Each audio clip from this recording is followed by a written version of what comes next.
Captured in the stars. The war had been going on for many years. Planets burned, ships crashed, and peace was just a memory.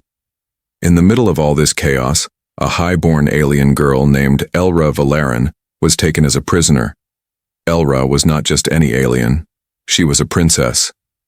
Her skin glowed with a soft silver tone, her long hair floated like silk, and her golden eyes held pride. She belonged to the Valeran Empire, one of the oldest and most powerful alien dynasties in the galaxy. She had never bowed her head, not to her people, and never to a human. Now she sat inside a cold prison cell aboard a warship. Chains glowed softly around her wrists. Guards watched her from outside, but she did not speak to them. She only stared out the small window at the stars. She was calm, but inside she burned with anger and shame. "How dare they touch me? How dare they cage me?" she whispered. The ship was on its way to the Human Alliance base. They were planning to use her in peace talks or maybe as a trophy of victory. Elra didn't care. She only planned one thing: escape. But fate had other plans. Suddenly, a loud alarm screamed through the ship. Boom! The floor shook. Lights flickered. Guards ran in panic. Elra stood up quickly, eyes alert. Smoke filled the hallway. Then a second explosion broke the walls apart. Through the fire and smoke, a figure appeared, a human soldier in black armor, battle-scarred and breathing heavily. His name was Commander Rylan Cade. He didn't know who she was. He only saw a prisoner trapped behind a broken energy gate. He rushed to her. "Can you walk?" he shouted. Elra looked at him with disgust. "You dare speak to me?" Rylan was confused but didn't stop. He reached out and grabbed her wrist gently to pull her forward. But the moment his hand touched her, she jerked back and slapped him across the face. "Do not touch a Valeran," she screamed. Rylan blinked, surprised. Then he looked into her, furious golden eyes, and said one thing: "Would you rather burn?" Behind her, the cell was already catching fire. Sparks flew, flames climbed up the walls. Elra turned around, and for the first time she looked unsure. Rylan held out his hand again. "Come, or die here." She didn't take his hand, but she followed. They ran through burning corridors. Sirens roared, bodies lay in the smoke. Rylan led her through the wreckage, covering her when explosions hit close. As they reached the docking bay, another blast threw them off their feet. Elra landed hard. Her arm was bleeding. She tried to stand, but her leg shook. Rylan grabbed her again. She tried to pull away, but her strength was fading. "Don't argue now," he growled. "You'll thank me later." He carried her into the escape pod. The door shut behind them. Just seconds later, the warship exploded behind them in space. Inside the small pod, the silence felt heavy. Elra sat quietly, breathing hard. She stared at the man who just saved her life. "Why did you help me?" she asked coldly. Rylan wiped soot from his forehead. "Didn't have time to ask who you were. Just saw someone in danger." She looked away. "Your kind never belonged in the stars.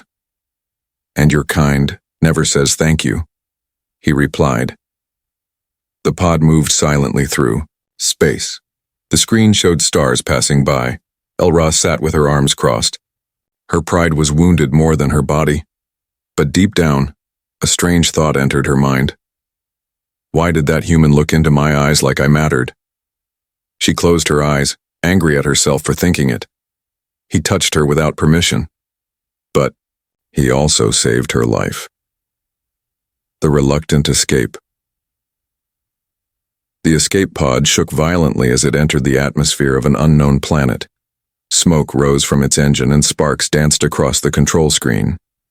Inside, Elra sat strapped to her seat, arms crossed, her golden eyes locked on the human sitting opposite her. Commander Rylan grunted as he adjusted the pod's steering. "We're coming in hot," he muttered.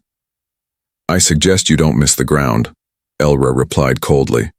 He glanced at her. "Funny. You're still alive because I didn't miss you." Elra looked away, jaw tight. Her pride still stung. From earlier. The touch. The rescue. The slap. The truth was, she wasn't used to being helped, especially not by a human. She was used to commanding fleets, not hiding in escape pods. Outside, the pod crashed into the sand with a deep, grinding thud. Dust exploded in every direction. The door opened with a hiss. Rylan grabbed a bag of supplies and stepped out. Elra followed, holding her long golden dress out of the sand like royalty. The sky above them was orange, the twin suns burning hot. The planet was dry, wild, and quiet. "We need to move. This place isn't safe," Rylan said, scanning the horizon. "Then go," Elra snapped. "I did not ask to be rescued." He stopped and turned to face her. "No, you didn't, but I'm not leaving you to die again." She blinked. For a moment, his words hit something inside her. Something unfamiliar. They walked across the desert in silence. Hours passed. The heat pressed down like a blanket of fire. Rylan offered her water. She refused. But later, when he wasn't looking, she took a sip. As the sun set, the temperature dropped fast. The desert turned cold. Too cold. Elra's body began to shiver. Her skin, not used to such sharp changes, turned pale blue. Rylan noticed her struggling to stand. "I told you to drink more. I told you not to speak to me. You'll freeze." She tried to walk, but stumbled. He caught her before she hit the ground. She didn't slap him this time. She just looked at him, eyes wide, breathing shallow. He picked her up. "I'm taking you to shelter. You dare carry me again?" She mumbled, too weak to stop him. Rylan found a narrow cave between two cliffs. Inside, it was dark but dry. He placed her down gently and started a small fire using tech from his pack. Warmth returned. She sat up slowly, her back against the wall. "You humans," she whispered. "You're too bold." He handed her a thermal wrap. "You're welcome." "I didn't say thank you. I didn't need you to." That night the fire crackled. Elra stared at the flames. Rylan leaned against the wall, half asleep. Suddenly, she spoke, her voice low. "You touched me without permission. That is a crime among my kind." "I didn't do it to insult you," Rylan said quietly. "I did it to save you." She looked at him. For the first time, really looked. "You risked your life for mine." "Why?" He shrugged. "Because I saw someone who didn't deserve to die alone." That silence returned again. But this time, it wasn't cold. After a long pause, Elra whispered something barely loud enough to hear. "Maybe I judged you too quickly." The next morning, Rylan woke up to find her already outside, watching the sunrise.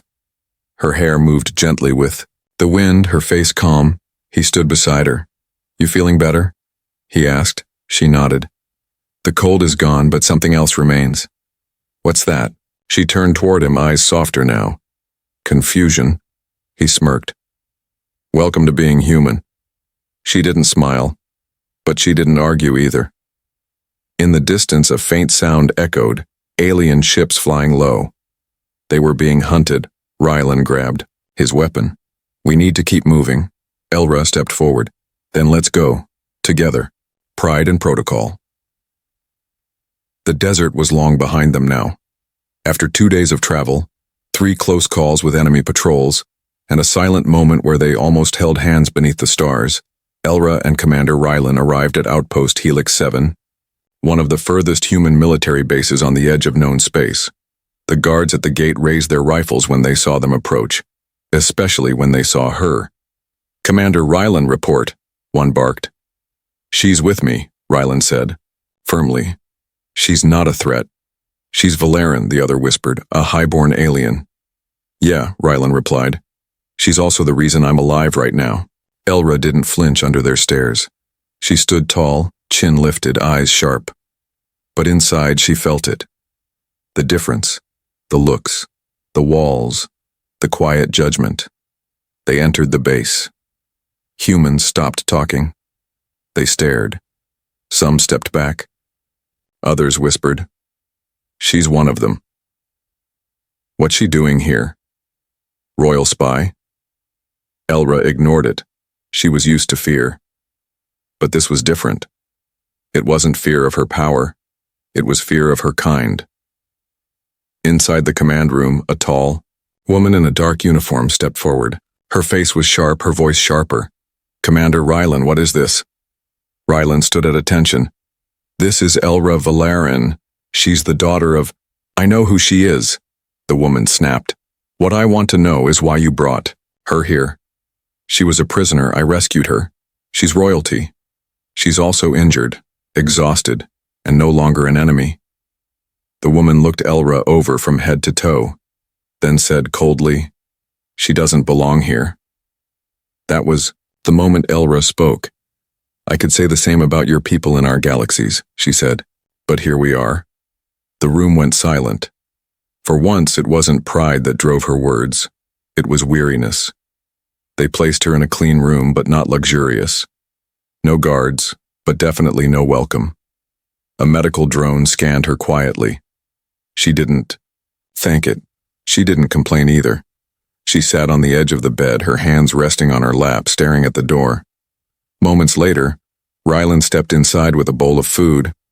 It's not royal, he joked, but it's hot. She looked at it, then at him. They don't trust me. They're soldiers. They're trained not to. But you do. He smiled. Trust is earned, and you're halfway there. She looked at the food again. You brought it yourself? Of course, that is unusual for a human. He sat across from her. We're full of surprises. Later that night, Elra wandered the corridors. People moved aside when she walked by, not out of respect but out of fear. A child peeked from a hallway. His mother pulled him away quickly. Elra paused, eyes narrowing. She'd never felt small before. She returned to her room, sat on the floor, removed the bands from her wrists and looked at her glowing palms. She whispered, Who am I, if I'm not feared? Just then the door slid open. Rylan stood there holding a datapad. We found something. She stood. What? Your ship, or what's left of it. The attack wasn't random. Her eyes darkened. Assassination. Attempt? Maybe. Someone didn't want you returning to your people. Elra looked at the stars through the window. If I go back, they'll expect me to act like a princess again. You don't have to. I was born to rule. You were also born to change. She turned to face him. Is that what humans believe? We believe even enemies can become allies if they choose to. That night she sent a private message into space. Not as a royal, not as a soldier, just as Elra. Message content. This is not a surrender. It's a beginning. And then, she said something no highborn Valarin had ever said. Tell them, the human saved me, and I let him. The royal regret. The base was quiet at night. Most soldiers were asleep. Machines hummed softly. Stars blinked through the high glass panels of the observation deck. Elra stood there, alone, her arms wrapped around herself. She wasn't cold, but she felt heavy. Since arriving at the human outpost, she'd been treated with cold stares and silent distance. Even now, after saving Rylan's life, after walking through fire at his side, her name still meant one thing to them. Enemy. She had worn her pride like armor her whole life, but now it felt like a costume, one she didn't want anymore. A soft door chime sounded. She didn't turn. I knew it would be you, she said quietly. Commander Rylan stepped in, holding a small datapad in one hand and a folded piece of cloth in the other. You left the med bay too early, he said, still recovering. I recover faster than humans, she replied, but I don't heal faster. He nodded. Same. He handed her the datapad. What is this? She asked. Something you should see. It's about me. She tapped it on. The screen flickered to life. Old mission files, surveillance footage, field reports. One line stood out in red. MIA, Entire squad lost in Tarsus 4 ambush. Sole survivor. Rylan Cade. She looked at him. You never told me. He shrugged. Wasn't important. But it is, she said softly. The footage continued. Rylan dragging 3 wounded soldiers through a burning forest, then carrying a child in one arm and firing with the other. The report ended with, rescued civilians 9, confirmed enemy kills 17, mental trauma, unresolved. Elra sat down slowly. You carry this with you, and yet you still had space to carry me. He didn't answer. She looked at the folded cloth in his other hand. What's that? My old unit patch, he said. Used to mean something, until they all died. She reached out. He handed it to her. She held it gently, as if afraid it would crumble. I'm sorry, she said. He blinked. I judged you, she said. I saw you as just human, just muscle, just a lesser species, but you carry more honor than most of my father's court. The next day, word came from the outer border. Enemy scouts approaching. A new attack was possible, the base prepared for battle. And this time, Elra did not sit in silence. She walked into the command room, shoulders straight, voice calm. I have knowledge of Valeran tactics, she said. Let me help. The officers hesitated. Rylan stepped forward. She's not a prisoner. She's a partner. The general studied them both. Fine, she said. But if she betrays us, she won't, Rylan cut in. Elra turned to him. You trust me this much? He smiled. You trusted me when it mattered. This is me returning the favor. Later, as they reviewed the map together, Elra caught herself watching Rylan, not with anger, not with pride, but with regret. Regret that she spent so much of her life looking down on people who would one day lift her up. When he noticed her gaze, she looked away quickly. I was trained never to show weakness, she said suddenly. He replied, maybe that's why you were never taught how to show strength either. That struck her harder than she expected. She smiled, just a little, and for the first time it wasn't forced. That night, in her private room, Elra stood at the mirror. She looked at herself. Not the princess, not the prisoner, but the person. She took off her royal crest. She whispered to her reflection, he touched me once, and I hated it. But now I carry the weight of that moment like a flame in my chest. She didn't know if it was admiration or the beginning of something else. But one thing was clear. She no longer wanted to walk alone. Her confession, his wound. The sirens screamed across Outpost Helix 7. Red lights blinked. Soldiers ran. Explosions echoed from the sky as alien fighters dropped fire from above. Dust and flame swallowed the edges of the compound. It wasn't a battle, it was survival. Elra stood near the control table, dressed in lightweight combat armor, her eyes focused but burning. She'd given humans her strategy, her knowledge. Now she was watching them die, and worse, she couldn't find Rylan, the one human she didn't want to lose. 30 minutes earlier, he had gone out to lead the defensive line on the north wall. He promised he'd return, promised with a simple nod. Now, that wall was rubble, and he was missing. She ran, through corridors, down staircases, past injured soldiers. Her royal boots splashed through blood and water. No one stopped her. Not anymore. They didn't see an enemy. They saw a leader searching for her own. She reached the outer barricade and froze. Rylan was lying half-buried under broken steel, his armor cracked, his leg pinned, his chest barely moving. Elra screamed his name. She dropped beside him, hands shaking. Her glowing fingers hovered over his bloodied chest. Rylan, look at me, she whispered.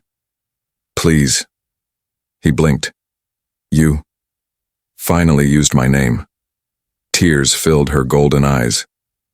Don't speak. Save your strength. Did we win? He asked, eyes fluttering. You will win, she said, but only if you stay alive. He smiled faintly. Even when I'm crushed, you still talk like royalty. She looked down, trying not to cry, and then softly, like a secret breaking free, she said, You touched me once and I hated you for it, but now I'm touching you first, because I can't lose you. She placed her hand over his heart, her skin against his. No hesitation. For a moment, the world fell away. The fire, the screams, the sky. It was just her and him. Two beings from opposite galaxies held together by something neither of them had a name for. Medical teams arrived. They rushed to lift the debris. Elra never moved from his side. When they placed him on the stretcher, she walked beside him, never looking away from his face. Someone tried to stop her at the medbay door. She stays, Ryland said weakly. That's an order. They let her in. Hours passed. He slept. She didn't. She sat by his side, her hand still holding his. And for the first time in her royal life, she whispered a confession aloud. You made me feel small, and I always hated that. But now I understand it wasn't weakness, it was safety. And no one ever made me feel safe before. When Rylan woke again, she was still there. She didn't look tired. She looked whole, as if sitting beside him had finally filled. The space in her heart she never knew was empty. He turned his head toward her. Still here? She smiled. I have nowhere more important to be. He reached for her hand. She didn't flinch this time. In fact, she held it tighter. Outside, the war still raged, but inside that room, peace had already begun. Alliance. In blood. The skies above Helix 7 burned red. Enemy warships hovered in the clouds like giant shadows. Missiles rained down. Defense cannons fired non-stop. The base shook with every hit. But deep below, in the heart of the war room, something far more powerful was happening. Elra Valeran, daughter of the ancient Valeran Empire, stood at the center of the human strategy table. She no longer wore her royal robes. Her golden armor now matched the soldiers around her. Her voice, once cold and commanding, now sounded calm, but full of fire. They're not attacking for territory, she said. They're testing our unity. Why should we trust your plan? One officer asked. You're still Valeran. Before Elra could speak, Commander Rylan, wrapped in bandages but still walking, stepped in. Because she bled for us, he said. And I trust anyone who bleeds for my people. The room went silent. No one spoke against him. No one needed to. The plan was risky. A full charge from the front, with human soldiers and alien drones working side by side. But the real surprise. Elra and Rylan leading together. When the gates opened and the battlefield came into view, the sight was unforgettable. A human commander in black and blue battle armor, and beside him, an alien princess turned warrior. With a golden blade in one hand and a plasma shield in the other, they ran into war, not as enemies, not even as allies, but as one force.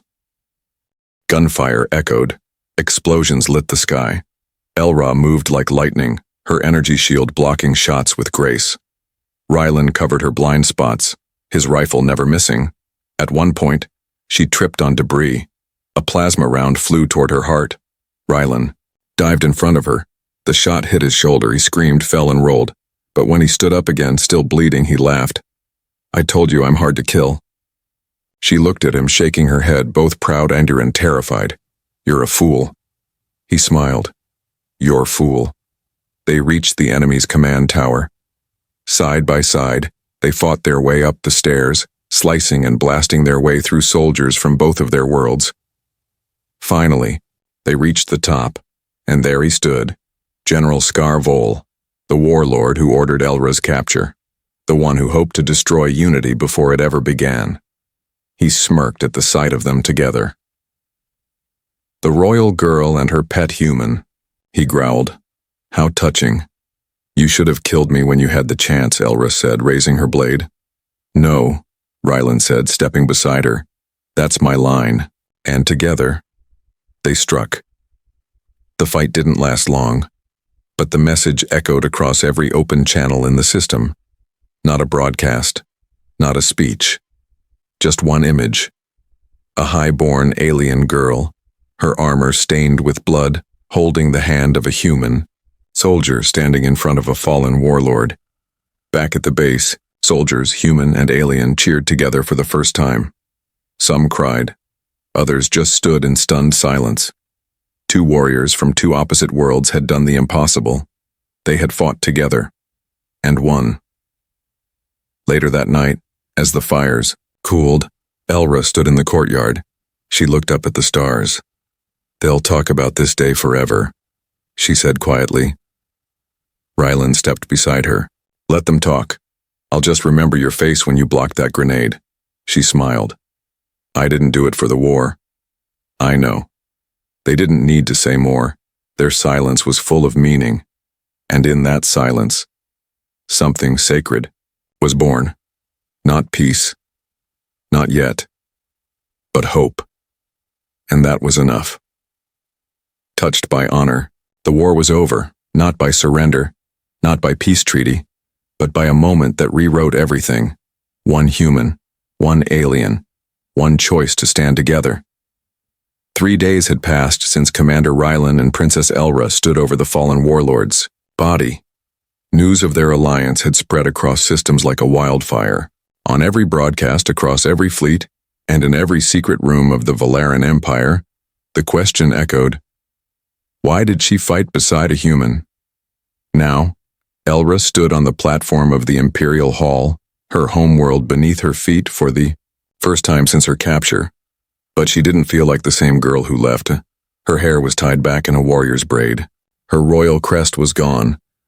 Her armor was scratched, her hands scarred. She wasn't here as royalty. Not anymore. She was here as someone who had bled for truth. The grand chamber was packed. Council members, nobles. Her father, the emperor, seated in silence. His eyes cold, his voice colder. You return in disgrace, he said. You wear human armor. You carry their weapons. You even bring him. Rylan stood tall beside her, calm but cautious. Elra didn't flinch. I returned to tell you what your army couldn't. I returned to tell the truth. The council shifted uncomfortably. She stepped forward. I was raised to believe humans were wild, weak, and beneath us. But in my darkest hour, it was a human who carried me through fire, who shielded me from death, who never once asked for anything in return. She looked directly into her father's eyes. You say I bring shame? I say, I bring honor. The room froze. The emperor stood slowly. Do you love him? He asked. The question came not as a father, but as a ruler, a man calculating consequences. Elra did not blink. No, she said softly, not as you think. I love what he showed me. I love what he reminded me to become. She turned to Rylan and whispered, and yes, maybe someday I will love him, but not because he saved me, because he saw me, before even I could. Rylan spoke finally. You don't have to accept me, he said to the room. I don't want your titles. I only want one thing. A future where no child is taught to hate before they learn to hope. Silence, until a single council member stood, then another, and another. One by one, without words, they removed their ceremonial badges and placed them on the ground. A silent gesture of agreement. The emperor said nothing, but he did not order their arrest. That was enough. Later, outside the hall, under a violet sky, Rylan and Elra stood at the edge of the palace balcony. The wind was soft. The city lights shimmered. What happens now? Rylan asked. She looked toward the stars. I return to rebuild. And me? You return when you're ready. He raised an eyebrow. You're sending me away? I'm sending you. Head. She smiled. There's more to teach your people. More to learn. And when both our kinds are ready, she stepped closer. We'll meet again. Not as alien and human, but as equals. He nodded, and then, without speaking, he gently touched her hand. She didn't pull away. In fact, she held it first. As Rylan walked toward his ship, Elra watched him go. She didn't cry. She didn't break. She stood taller than ever, because now she carried something greater than pride. She carried his touch, not the one on her skin, but the one that had changed her soul.